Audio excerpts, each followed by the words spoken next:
First reading, Genesis chapter 3 verse 1 to 8. Now, the snake was the most subtle of all the wild animals that Yahweh God had made.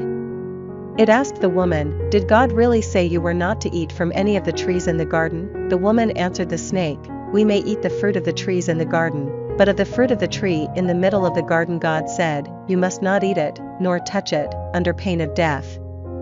Then the snake said to the woman, "No. You will not die. God knows in fact that the day you eat it, your eyes will be opened and you will be like gods, knowing good from evil." The woman saw that the tree was good to eat and pleasing to the eye, and that it was enticing for the wisdom that it could give. So she took some of its fruit and ate it. She also gave some to her husband who was with her, and he ate it. Then the eyes of both of them were opened and they realized that they were naked. So they sewed fig leaves together to make themselves loincloths. The man and his wife heard the sound of Yahweh God walking in the garden in the cool of the day, and they hid from Yahweh God among the trees of the garden. Responsorial Psalm, Psalms chapter 32 verse 1 to 2, 5, 6, 7.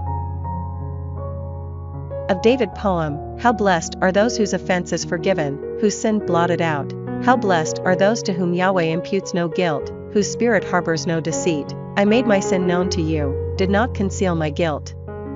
I said, I shall confess my offense to Yahweh. And you, for your part, took away my guilt, forgave my sin. That is why each of your faithful ones prays to you in time of distress. Even if great floods overflow, they will never reach your faithful. You are a refuge for me, you guard me in trouble, with songs of deliverance you surround me.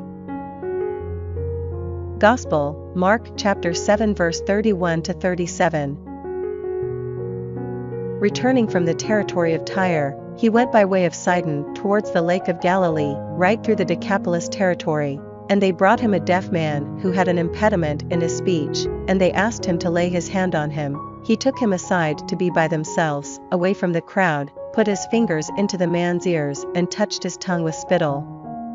Then looking up to heaven he sighed, and he said to him, Ephphatha, that is, be opened, and his ears were opened, and at once the impediment of his tongue was loosened and he spoke clearly, and Jesus ordered them to tell no one about it, but the more he insisted, the more widely they proclaimed it. Their admiration was unbounded, and they said, everything he does is good, he makes the deaf hear and the dumb speak.